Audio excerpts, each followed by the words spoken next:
بسم اللہ الرحمن الرحیم۔ کافیہ کا دوسرا باب ہے مرفوعات، سبق نمبر 1 میں خوش آمدید۔ آج کے سبق کے اندر ہم مرفوعات کی تعریف پڑھیں گے۔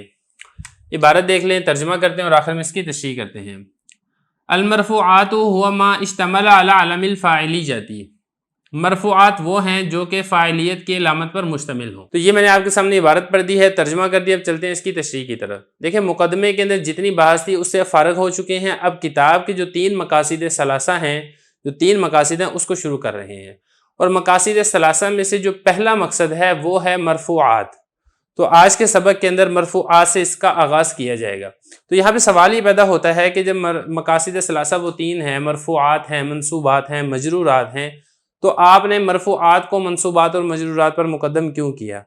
تو دیکھیں، اس کا جواب علماء نحوی جین یہ دیتے ہیں کہ جو مرفوعات، اس کی جو اقسام ہیں، مثال کے طور پہ مبتدا ہے، فاعل ہے، نائب فاعل ہے، اور اسی طریقے سے ما ولا مشبہتان بلیس کا اسم ہے، انا انا کانا لاکن لیت لعل ان کا اسم ہے۔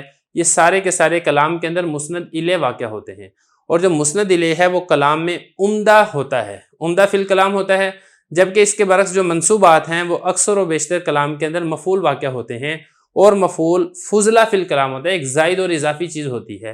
تو اس لیے عمدہ فی الکلام کو مقدم کرنا یہ بہتر ہے، بجائے اس کے کہ آپ ایک زائد اور اضافی چیز کے ساتھ کتاب کے ابواب کا آغاز کریں۔ تو اس وجہ سے مرفوعات کو مقدم کیا ہے۔ اب اگلی بات کر لیتے ہیں کہ مرفوعات کے اوپر اعراب کیا پڑھا گیا ہے۔ تو دیکھیں، اس کے اوپر آپ تینوں اعراب پڑھ سکتے ہیں۔ آپ اس کے اوپر رفع بھی پڑھ سکتے ہیں، آپ اس کے اوپر نصب بھی پڑھ سکتے ہیں، اور آپ اس پر جر بھی پڑھ سکتے ہیں۔ اگر تو آپ اس کے اوپر پڑھیں گے رفع تو یہ ہوگا المرفوعات، اور اگر آپ اس کے اوپر پڑھیں گے نصب تو یہ ہوگا المرفوعاتی، اور اگر آپ اس کے اوپر پڑھیں گے جر تو تب بھی المرفوعاتی پڑھیں گے، کیونکہ جمع مؤنث سالم ہے، اور جمع مؤنث سالم کی جو حالت نسبی اور جری ہے وہ الف اور تا مکسور کے ساتھ آتی ہے۔ اب مسئلہ یہ ہے کہ اگر آپ اس کے اوپر رفع پڑھتے ہیں تو پھر اس میں کیا ترکیبی عبارت ہوگی؟ تو دیکھیں، آپ اس کو المرفوعات کو مبتدا بنائیں اور ہذہ کو اس کی خبر بنا دیں، المرفوعات ہذہ۔ اور اگر آپ اس کو منصوب پڑھتے ہیں تو آپ اس کو مفعول بنا دیں، تو اس کو رفع تو نہیں آئے گا، نصب آئے گا۔ اقرأ المرفوعاتی، یا پھر اشرعوا، تم لوگ شروع کرو مرفوعات کو، تو اس اعتبار سے پھر اس کے اوپر نصب آ جائے گا۔ اور اگر آپ اس کو جر پڑھتے ہیں تو پھر آپ اس ترتیب سے اس کی عبارت نکالیں، ھذا الباب فی المرفوعات، تو اس سے پہلے فی آ جائے گا، تو اس اعتبار سے اس کے اوپر جر آ جائے گی۔ اب اس کے بعد جو اگلی بحث ہے وہ یہ ہے کہ جو مرفوعات ہے یہ کس کی جمع ہے؟ مرفوعن کی جمع ہے یا پھر یہ مرفوعاتن کی جمع ہے؟ تو دیکھیں، یہ مرفوعن کی جمع ہے۔ تو پھر اس کے اوپر ایک اشکال یہ پیدا ہوتا ہے کہ مرفوعن وہ تو صیغہ واحد مذکر ہے، جب واحد مذکر ہے تو اس کی جمع تو مرفوعون آنی چاہیے تھی، نہ کہ مرفوعات۔ تو دیکھیں، اس کا جواب یہ دیا گیا ہے کہ یہ جو لا یعقل ہے، مطلب یہ کہ غیر ذوی العقول ہے، اور غیر ذوی العقول کی جو جمع ہے وہ الف تا کے ساتھ آتی ہے۔ قرآن مجید میں بھی اس کی مثال آپ کو مل جائے گی، فی الایام الخالیات، تو وہاں پر بھی اگر آپ دیکھیں گے تو الف تا کے ساتھ خالیات کی جمع آ رہی ہے، جو کہ خالن کی جمع ہے۔ تو اسی اعتبار سے چونکہ یہ بھی غیر ذوی العقول ہے، اس لیے الف تا کے ساتھ بھی اس کی جمع آ گئی ہے۔ باقی رہ گیا کہ اس کو مرفوعاتن کی جمع کہنا، تو یہ صحیح نہیں ہے، اس لیے کہ مرفوعات یہ اسم کی صفت ہے اور اسم کا مذکر ہونا ظاہر ہے، تو اس صورت میں اس کا مفرد اگر مرفوعاتن لایا جائے تو موصوف اور صفت کے درمیان مطابقت نہیں ہوگی۔ تو پتہ چلا کہ یہ جو جمع ہے مرفوعاتن کی جمع نہیں ہے، بلکہ یہ جمع مرفوعن کی ہے۔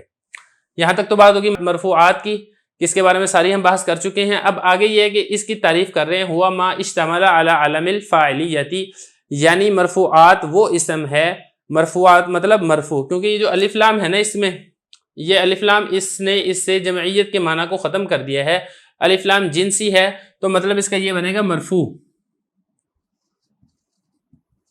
کہ مرفوع وہ ہے جو کہ فاعلیت کی علامت پر مشتمل ہو۔